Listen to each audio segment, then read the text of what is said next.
Данная информационная система контроля транспортных средств осуществляется в режиме онлайн. С ее помощью проводится регистрация въезда и выезда международных, отечественных и иностранных грузовых автомобилей, а также ведется весогабаритный контроль. Особенность данной системы заключается в выдаче разрешительных документов в онлайн-формате. Если раньше полностью эта деятельность велась в ручном режиме, то в настоящий момент это делается в автоматическом режиме. Также полностью имеется доступ онлайн с любых платформ.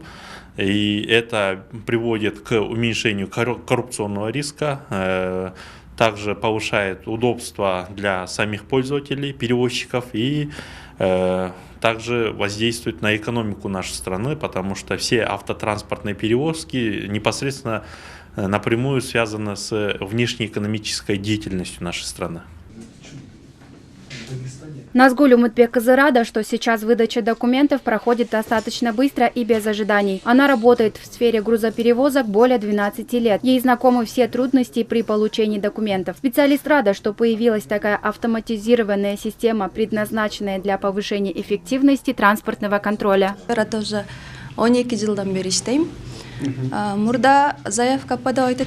Наша компания перевозит грузы в Турцию уже 12 лет. На контрольных пунктах для нас важно, чтобы процедура проводилась быстро, так как время для нас играет большую роль. Раньше нашим водителям приходилось проходить контроль на каждом КПП, и для получения разрешения они ждали по 3-4 дня. Сейчас уже можно заполнить все в электронном виде, и в течение 3 часов разрешение будет готово. Это очень удобно.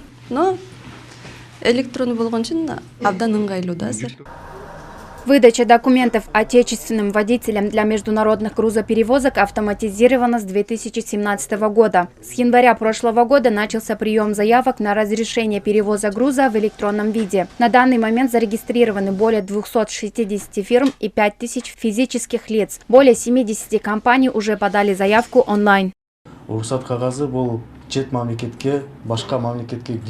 Разрешение на перевоз груза нужно для того, чтобы осуществить въезд в другую страну. Также этот документ подразумевает наличие определенного лимита. Он защищает интересы стран, между которыми проводится грузоперевоз. Например, один и тот же грузовой автомобиль может въезжать в одну страну по несколько раз, а это неудобно для всех. Особенность системы заключается в том, что при движении колесного транспорта с помощью специальных датчиков, встроенных в дорожное полотно, автоматически анализируется тип автомобиля, количество осей, номерной знак транспортного средства, его общий вес и нагрузка на ось. После сбора данных система в графическом виде выдает инспектору поступившие данные о транспортном средстве.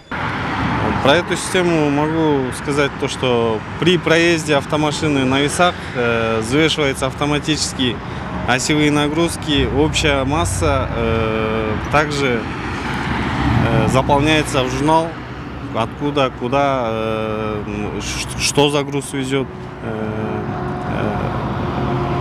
Если выявится нарушение, то есть либо перегруз, либо осевая нагрузка, то выписывается протокол на 17 500 сом, 181 статья, часть 1. По итогам деятельности Департамента транспорта за 10 месяцев 2024 года проверено 577 500 автомашин. По выявленным нарушениям составлено 6790 протоколов и наложено штрафов на сумму 62 148 000 сомов. Аймерим Назарова, Эльдар Анарбеков, ЛТР Бишкек.